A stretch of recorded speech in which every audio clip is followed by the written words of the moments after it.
Hello friends, today I'm going to be reviewing Two Twisted Crowns. As promised, it is a sequel to One Dark Window, so hopefully here and here we will get pretty pictures.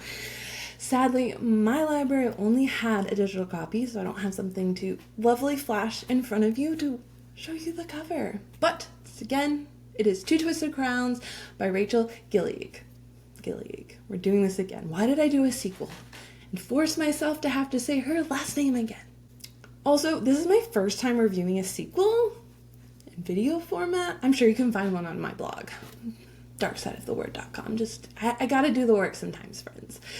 So, this synopsis is a little rough, okay? Just a little rough, because, what am I going to say in the synopsis that doesn't entirely give the first book away? Also, why do we write synopses for book twos? Who actually reads them for the second book or the sequels to the first book? The first book is an entire synopsis to the second book, right? And if you read that synopsis for the book before you read it, it spoils the whole plot, right? Here's my attempt, friends. Again, phone. The nightmare has come alive. Elspeth no longer holds the reins of her own body. Instead, the soul of the Shepherd King has taken control. His wish to reunite the Providence Cards and bring peace to his beloved realm. With the help of Ravyn and Jasper, they set out to take the treacherous road to find the Twin Alders card. Even though the king has given them leave, the castle is no place for Elm to stay behind. His brother lays deathly wounded from the nightmare's attack, and Ione is on the hunt for the Maiden Card that's making her heartless. Elm does his best to keep control of the plan he's crafted with Ravyn, but the Providence Cards hold more secrets than they know. As the winter solstice grows near, they must race to find the last card, unite the deck, and save those infected. So, a little caveat to today's review. I will be having spoilers for book one. Sorry, the synopsis kind of already announced that. However, as usual, the first half will be spoiler-free for book two, and then we'll have spoilers and the technical review for writers who maybe want to take more from this book than telling them whether they should read it or not. Friends, something weird has happened. First time, probably not the exact first time, but this is one of the few times where I'm going to tell you that I liked the sequel more than the first book. This is rare because, for me, with fantasy and sci-fi, I like the mystery of the world building, where we don't exactly know what's happening yet, and that mystery is what drags me on because I keep going, why is this happening? What's going on here? I need to know more. And that's what draws me into a lot of fantasy and sci-fi books. So most of the times, as we continue into books 2, 3, 4, blah, blah, blah, blah, blah, we lose some of the mystery aspects and the world exists. We know how it runs, we know how the magic systems work. So for me to be carried on into a second book, I either need to, 1, love the world that I'm in, take Harry Potter for example. 2, I'm obsessed with the characters, take Fourth Wing for example. 3, the plot is just that enticing that I have to keep reading. Pick every book that I've loved. And that is what carries me along. Now, if you remember my review of One Dark Window, I wasn't too sure about the second book because book 1 ended at the place where the nightmare had taken over.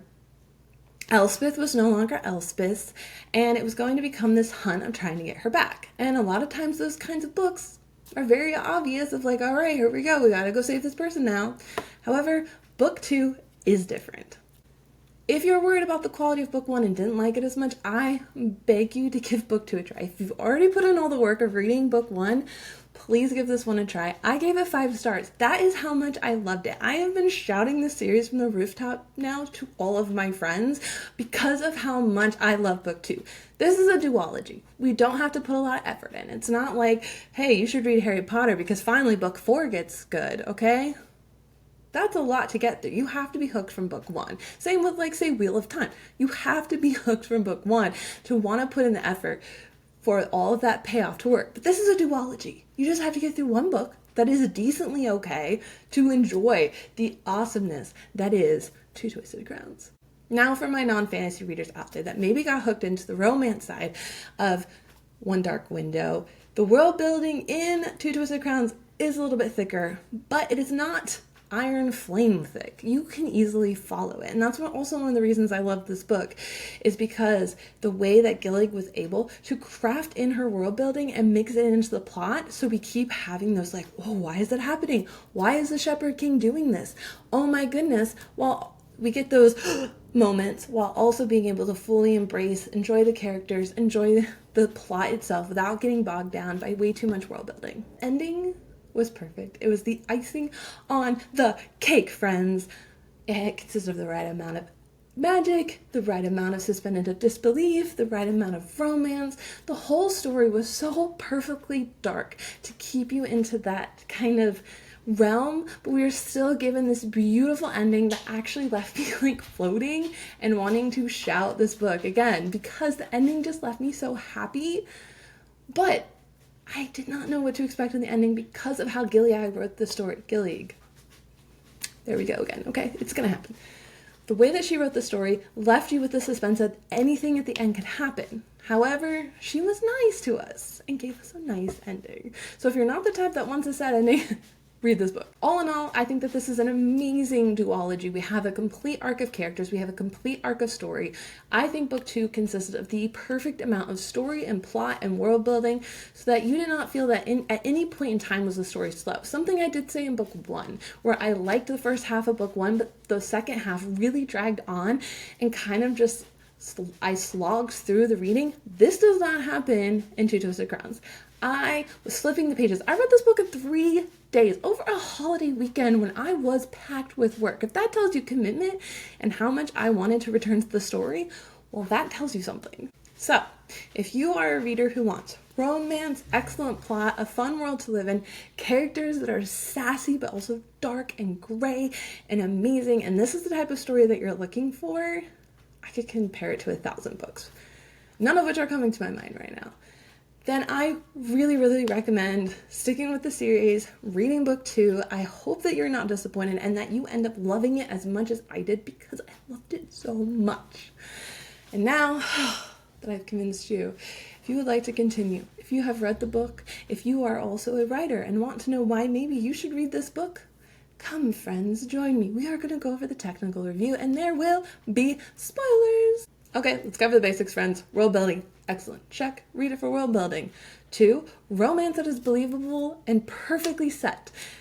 I struggle so much with the new romanticy plot of people wanting to grab their readers for the romanticy side and putting a lot more romance into books.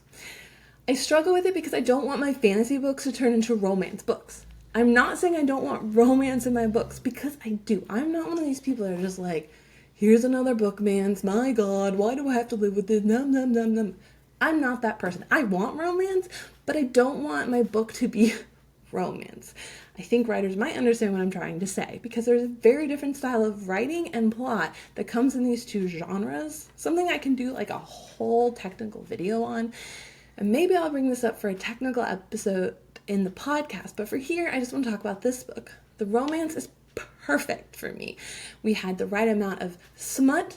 We had the right amount of excitement. It was the perfect blend. Now, if you're someone that doesn't like romance in their books, then just throw this book in the trash. It's not for you.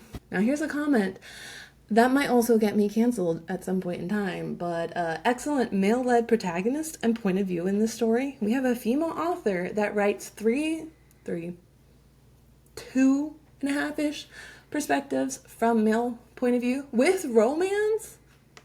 Skill, girl. You got some skill, and like that takes guts to do romance from a male's point of view. And flawless. I loved it so much, okay? That is what you need to read this book for. You can have male protagonists. You need a male point of view in your book. Read this book, because Gillig pulls it off with such ease. Something I've recently learned in my writing, because I am a sci-fi fantasy horror writer, is that the style of writing that's done with these genres, again, is very different. I just said that a second ago, is that the way that information is splayed out and shown is very different than, say, historical fiction, fiction, and romance. If you need help in that and you want to understand how to lay a plot out, how to lay world building, this is another great example. Because at the very beginning of the book, we have Elm find Ione. I really hope I'm saying her name right. I'm saying the name at least, okay? But we have Elm finding Ione. And it's very confusing because at this point, Ion's entire family has been arrested. And we have her engaged to Hoth, who is now cut up and dying on his bed because we do not think he's going to live at this point in the story.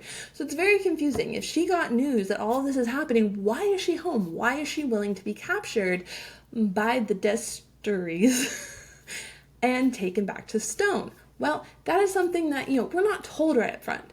A lot of fiction and romance books will kind of tell you the reason at the very beginning why that's happening. But in fantasy, we like the unexpected and unknown. We like that to play out because that's part of the plot. Why is she back at the castle? Well, right away we find one of the obvious choices, which is she's trying to find her Maiden Card. But other than that, we find out later the dark side of Hoth, how deep his darkness really goes, and the fact that he tried to kill her and push her out a window. Then, by having that plot point later on in the book, we are able to see, oh, the Maiden Card is not all that people think it is. And this is one of the reasons that I love fantasy, is because the plot is based on information that we don't know in the world. Because this whole time, we're building up this entire world that is not our own. And Gillig does an amazing job in Two Twisted Crowns of doling out the information, of creating this entire arc, not just for the characters, but also for the plot, so that we can be excited, keep turning the page, because we need to know what happens. We're not here for the romance. We're not here for learning something like you do in historical fiction. We're not here for the writing that you see in literary fiction. We are here for the plot, the characters, and the world building. And that is created by how we dole out information in the book, okay? And Gillig is a great example and something that you need to read. I could go on and on. I have a bazillion examples of why this book needs to be read. Ultimately, just read the book. Take notes, read the book, highlight, write in it, whatever. Take notes, because this is the kind of elevated writing I really want to see in my fantasy section. These are the books that I want to read, which if they say write what you want to read, so I need to take my own advice and go buy a copy of this book and highlight the crap out of it and learn something myself. Clearly I need to. Take it from me. I'm learning myself here, friends. I can only hope that my sophomore book can be anywhere as close as this one. So friends, just read the damn book, okay? If you like this video and you'd love to see more content, please subscribe and give this video a thumbs up. If you have other really good fantasy recommendations that is on the same vein as Two Twisted Crowns, then please comment below and tell me. I'm always looking for book recommendations to the horror of my partner and my to-be-read list on Goodreads. I was kind of getting excited because my to-be-read almost was equaling my reads bookshelf, but that got fucked up over the weekend. Anyway, friends, thank you so much. And make sure to also check out Dark Side of the Word podcast, where we have videos on YouTube, but we also are audio only on Spotify, Apple Podcasts. I always want to say iPodcasts, but Apple Podcasts and iHeartRadio. And thank you so much, friends. Happy reading!